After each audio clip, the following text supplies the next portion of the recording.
I'm Mike Spider Slayer. Welcome back to Comic Book Corner 2.0. If you love daily comic book content, if you love me helping you make decisions on what comic books to buy, guys, you came to the right place. Also, this video is sponsored by Mutant Beaver Comics. If you guys love exclusive variant comic book covers, check out mutantbeavercomics.com. They have over 4,000 exclusive variants in their store, plus other things, and I will leave you my discount code in the comment section below, because guys, when you use it, not only can you save 10% off of your first purchase, but you can save on every other purchase after that. So check out mutantbeavercomics.com. Okay guys, so before we dive into it, I just want to let you know that I did cover already Ultimate Spider-Man issue 2 and Spawn issue 350 on Worthy Ones. I'll leave that video at the end of that if you want to hear my thoughts on that. But today we're going to kick it off with Robert Kirkman and Chris Samnee's Firepower. It's like a 60-page comic for $6. This is issue 30. This is the conclusion to this series. And this series started off really strong. Like, it opened up with a trade paperback, giving you the whole lore of everything. We wind up learning about this character by the name of Owen Johnson, who's trying to find the lost art of the fireball. And it was a really, really good series until somewhere down the line it lost its way, where all it's really focused on, it's about Owen Johnson and his clan of family members and, you know, his sensei and everything, just fighting this leader by the name of Shaw and this dragon, right? And it's just been so drawn out, and I don't know if it's because of Robert Kirkman's involvement in other things, while the story didn't really progress and it's drawn out. I don't know, but the ending of this was pretty good. We wound up getting to see what the true meaning of the fireball actually is, or the firepower actually is, and how to truly defeat this dragon. And we find out that it's like the Green Lantern Corps, where their fire powers can present different colors, right? One with rage, develops a red fireball. One with orange is like love, and one with like white is different. So it's so much emotion attached to it. I was like, man, this is like reading the freaking Green Lantern Corps. But it was pretty cool. It was all right. Nice little ending there where we get to see a little family dynamic where it takes place 15 years in the future. And we get to see Owen Johnson, who's in charge of the land that he discovered at the beginning of this series. So this book was a nice conclusion. I felt it was really well done overall. It's just drawn out. It didn't need to be this long by the time we got to the final issue of this. So I'm going to give this one a B- overall. It's definitely worth the read for sure to see how everything concludes. But if you want to read it as a whole overall series, I don't know, man. I think you might get bored because you're kind of reading the same thing over and over again. But the conclusion, it was okay. G.I. Joe, A Real American Hero, issue 304, 32 pages for the price of $4, written by Larry Hama, and the art is done by Chris Mooneyham. The artwork is pretty awesome in this book. I love the way the characters are drawn. It reminds me of like a Sean Gordon Murphy style of art in very many ways. Action scenes are really good in this comic. It was just an enjoyable read, and it's actually pretty cool just to see all your favorite Joes, whether you like them or not, right? I thought it was awesome. Cobra Commander looks really good in this book as well, giving this speech to all the people, and Serpentor looks cool, and it's just a fun looking book. Like I said, the action is awesome in this one because we wound up getting to see like Lady Snake Eyes, which is Dawn Marino, who is like a teenaged Snake Eyes, I guess, where it was an experiment that happened from Cobra. I can honestly say, as much as I love this comic book, my only issue with it is if there's certain characters that you don't know, you're gonna be a little bit lost. So for some people, they might not know this character of Dawn, and they'll be like, who is she?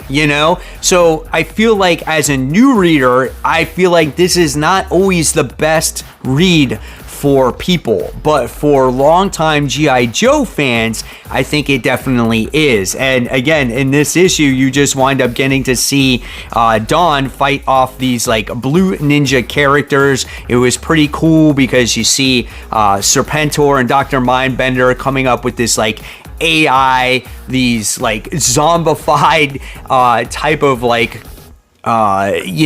creatures that are going to try to stop the G.I. Joes. It's just really a lot of fun, So, like I said, I feel like this is a good book for fans, but I feel like for fans that want to get into G.I. Joe, I don't know if it delivers on that aspect of it, but it's still a fun book, and I think at the end of the day, same thing, I'm not going to give this an A, I'm going to give this a B because I'm looking at this at two different perspectives, okay? I'm looking at it as a new reader, and then I'm looking at it as a longtime fan as well.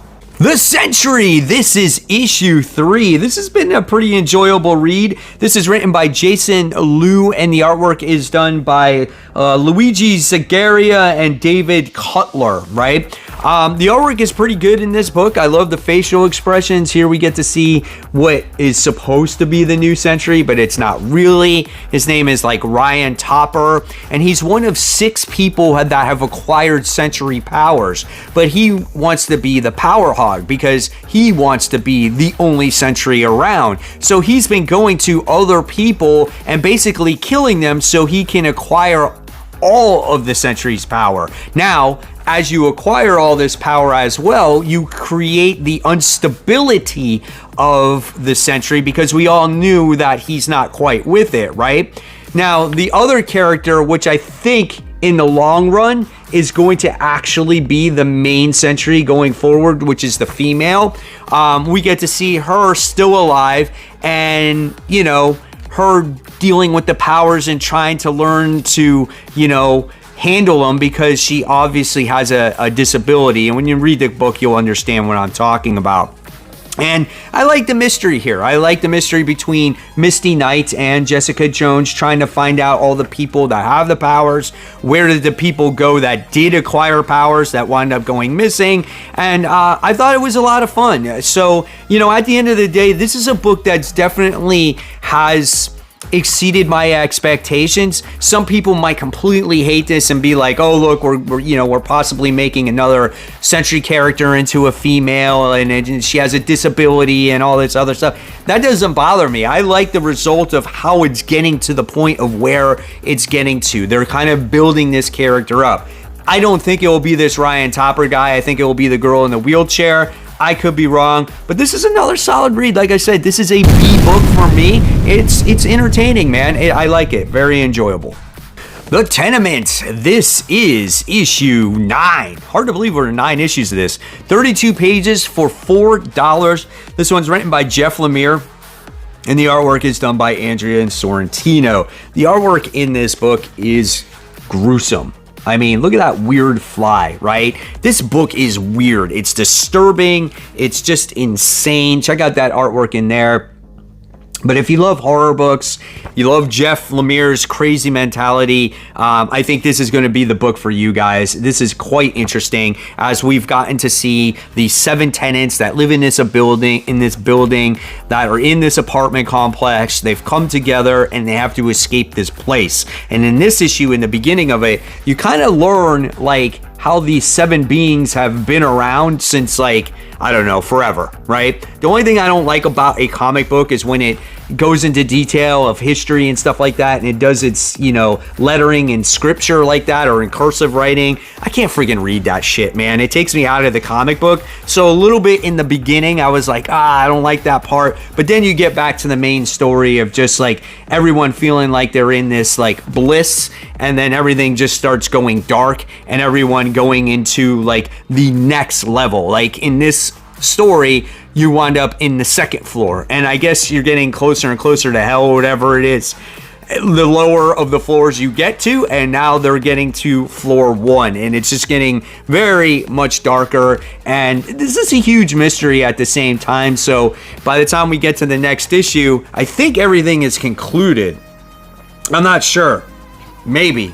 It just says next, ground floor. So maybe that's the last issue of it. I'm not sure. But if you love horror books, if you like a good mystery involved as well, you love Andrea Sorrentino's artwork, this is a great book for you. I'm going to give this one also a B. It's been a solid week so far. Does the momentum continue? Spider-Boy issue 4. This is a 28-page comic for the price of $4.99, written by Dan Slott. The art is done by Paco Mandina. The artwork looks really good in this comic book. I love the bright and vibrant colors as well. And what's great about this comic is this is the comic book that's great for all ages. And I think Dan Slott's doing a bang-up job at introducing the Bailey Briggs character, which was a character that was just spec. So if you've actually read this story, you getting to see the development of Bailey Briggs, okay? You get to see that he's going through trials and tribulations of a hero, the loss of his mom. We get to see just all those different things and him just trying to fit in. And I really love that. And in here, it kind of goes deeper into that because what we get is he gets kind of framed for something that he, I don't know, didn't do. Because we get to see another Spider-Boy character that's in his monster form, and everyone is blaming that he's going out causing havoc in the city. But by the time you wind up getting to the end of this book, we know that there's two different Spider-Boys. There's a Spider-Boy and there's Boy Spider. And in the backup story, you wind up getting to see how the Boy Spider was actually created and how Bailey Briggs can see into his spider sense and how the Boy Spider sees into Bailey Briggs' spider sense. It sounds confusing. You have to read it to understand what I'm talking about. But Dan Slott is coming up with a cool story here. And I like how he's developing this character and how he's getting his own rogues gallery. And you're throwing in spider characters here and there as well. So yeah, it's really good. So I'm going to give this one a B+. And I just want to say I apologize for the recycle guys that are outside. Superman issue 11, a much improved comic over, what we were getting in the past few years. This one is legacy numbering 854, 32 pages for $5. Joshua Williamson is the writer here. David Baldion is the artist. I didn't like the art as much. It felt like too Harley Quinn-ish in my eyes. When I was looking at this book, it just didn't fit compared to what we have been getting from the story in the past, especially like the Marilyn Moonlight stuff and previous issues with the chain and whatnot, right? Colors were popping in this book as well. So, it wasn't horrible. It just threw me off when I was looking at it. And then when it came to this story, it kind of was very disjointed from the last issue. I'm like, wait a second, what happened? And then they explained, the whole time jumping thing and trying to find Superman and all this thing and everything that was going on.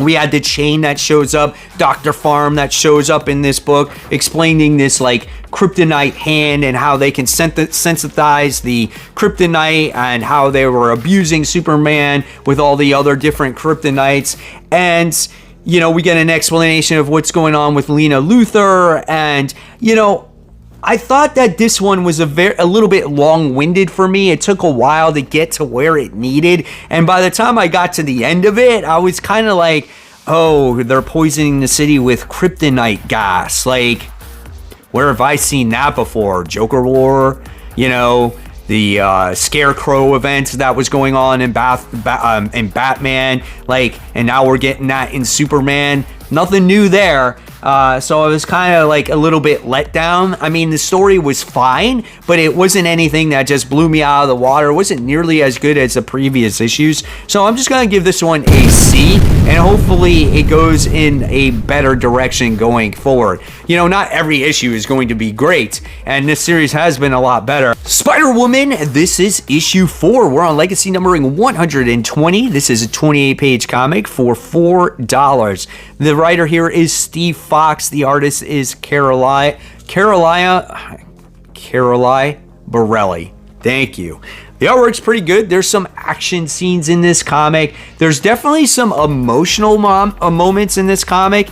And if you are a mother, and obviously if you have a son, right, you know your attachment to your, to your son or to your child in general, and you'll do anything for that son or daughter. And in this comic, and this is a spoiler, so just to let you know, is we find out where Jerry has been and how he's become the way that he was, right? So, in his comic, the Green Mamba was Jerry Drew. He is revealed at the end of the last issue, and we get to see them fight in this comic book, okay? And the shock on Jessica's face is absolutely outstanding. So, from an emotional aspect, you get to feel that. And I like that part of it, right? Because now, based off of what happened, she's going to be dramatized for the rest of her life. So I like that as an individual issue.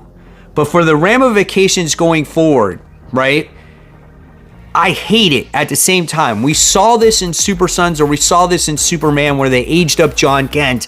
And as this Superboy character, you wanted to see this progression of him, right? Of him growing up, being with his dad. You could have made so many great stories with that. It's kind of the same thing here with Jerry, right? Even though he was a baby and you aged him up here, and who's to say he doesn't become a good guy in the future and these guys team up with each other, it's still yet to determine. But as an early point of view here, if you forget about this character and you age up this character and you keep him a villain or whatever it is, it sucks, because I would like to see more stories with Jessica raising her child as a superhero. I think that just adds another dynamic to the comic book character, right? So it's still yet to be determined on what's going to happen here. And when it comes to gang war, like, I don't even give a shit about it being gang war. There's some like worthless fight in there against Diamondback and stuff like that. It's just the whole point of it was to figure out what happened with Jerry. And you get that whole explanation of what happened. It had to do with like Edge of Spider-Verse, the Web of Life, all that other shit. But I'm just looking at it as a Jessica Drew, moving forward type of moment here. So if you guys read this, I want to know in the comments below. As a individual comic, I was entertained emotionally, but I looked at it, I'm like, man, did we see this before with John Kent? So I'm going to give this one a C+. We'll see what happens with Jessica Drew. The Incredible Hulk. This is issue 9, legacy numbering 790. You get 28 pages for the cost of $4. The writer here is Philip Kennedy Johnson, and the art is done by Danny Earls. Is it me, or is there less and less issues with Nick Klein doing the artwork? For me, the colors have the tone of a horror comic, but I was not a real fan of the artwork here. It just missed the mark for me. The transformation that was trying to be very grotesque, it was grotesque, but it was just like off the wall, and it was like almost way too long. It took like almost freaking 2 pages for him to transform. 3 pages of transformation here, right? Now, my biggest knock on this book as of the last issue is we're not really getting anything new. We're getting the monster of the week type of storytelling until we get to the main plot. This book has been very repetitive. Now, I like horror just like the other person. I'm going to continue to read this book because I want to see the different creatures and monsters and the transformations, but I want to see real story progression. And for me, I don't really think we see that. Now, we see a different monster because we get like the king of monsters or the queen of monsters sending in her version of these different monsters to destroy the Hulk or the other people, but it's repetitive, and you wind up getting to see the deal being struck to Bruce Banner once again. It's just as easy, just give up your Hulk persona and then we can forget all this has happened. And he doesn't do that. Then you wind up getting to see a little bit more of Charlie, the character that's kind of been the sidekick for Hulk, and you get to see that he's protecting her, and she winds up getting a hotel place to stay away. And it's just, to me, this book is good, but it's just not fantastic like everyone is saying that it is. It's not the same book in my eyes when issue 1 came out or issue 2, right? It's repetitive. The art is not consistent all the time. And maybe I'm the minority here, but I want more story progression, and I want the art to be consistent. Like, I want Nick Klein to be on this book every single time, right? So, I don't know. I liked it, but it wasn't the best out of this story arc in my opinion. So, for me, guys, I'm sorry. I'm going to give this one a C. This does not do that much for me. Batman Superman World's Finest. This is issue 24. This is a 32-page comic for $4. And Mark Waid is the writer, Dan Mora is the artist. We go back to consistency, right? Look at the consistency of this book when you have the writer and the continued same artist, right? And you get some story progression in this comic book. World's Finest has been consistent all the way through since I've read it from issue 1 until this point. This story arc has been interesting as we've gotten to see Superman and Batman actually go out there to a different Earth, to the Kingdom Come Earth, and they come across David, who is now Mangog, right? And what happens is we wind up seeing Gog use David so they can get the anti-life equation, and then Darkseid comes along. It's just been insane, right? And in the last issue, you wind up seeing Darkseid come. The artwork is so freaking awesome in this comic. Like, look at freaking Darkseid, dude. He's so crazy looking, man. And he's so powerful. I love that. I love how he just so walks with his hands behind his back, just flicking people, just doing whatever it is, just with ease. I love that. So the first half of this book was freaking fantastic as an action standpoint part of this. And then we wind up getting to see the ramifications on what David did to Gog in this issue, because he was trying to point out that, hey, I saved the day. I did all this stuff. And Superman is like, but you killed somebody. That's not how you're a hero. That makes you just as bad as somebody else. And I love that, man. It's going into the heart of what an actual hero is. And then we get to see stuff like in the future when it came to David, which is very emotional as well. This book overall has been a lot of fun, and it's been set up from the beginning when we first got introduced to David to all the way up into this point, right? So World's Finest has been phenomenal. This week, it's a top pick. It's alongside with me for like Ultimate Spider-Man, like Transformers. Like, it's a book that always delivers every single time it comes out. So definitely an A book in my hands. Cobra Commander issue 2. Here we go, guys. 32 pages for the price of $4. Joshua Williamson is the writer. The artwork is done by Andrea Molina. This book is cool, man. I like it because it has the Dreadnoks in it, and it's a pretty gory book. It shows you how badass these characters actually are. They just don't take any crap from anybody. They attach people to a freaking like a vehicle of theirs, and they like drag him until he like dies. It's like so gruesome and intense. So this is a book definitely not for younger readers, and it also takes place in the freaking Everglades in South Florida, which I thought was really awesome too, because in this issue, we see Cobra Commander in search of Energon, and he also has this protector with him, this bodyguard that's protecting all his movements as well. So as we get to see Cobra Commander do his thing here, he comes across the Dreadnoks, and there is this conflict that happens, and it's just awesome. He like blows up their vehicle, he shoots at them and everything. He's just pretty cool in this book, man. And so we wind up seeing the Dreadnoks Buzzer and Ripper, and then we get to see Zartan's sister, who is Zorana. We see her in the comic as well, which was so cool. I really enjoyed this book. Though my only knock on this book is it was like read in 2 minutes for me. Is it because I enjoyed it that much, or was there just not that much story progression, right? But nevertheless, this is another top pick, another A+ book for me, because the Energon universe is just hitting it on all cylinders, and this is something that comic book fans need. They need something to get excited about each and every week, whether it's Cobra Commander, whether it's Duke, whether it's Transformers, whether it's Void Rivals, and everything that's going on there, man. And this is awesome because it's just fun. It doesn't overwhelm you with a lot of characters. It's just focusing on Cobra Commander and a few other, villains here or there. Great stuff, man. Definitely recommend this one. So there's another episode of After the Poll. Do you agree with my grades? Do you disagree? And if you do, that's absolutely fine. That's what makes this hobby so much fun.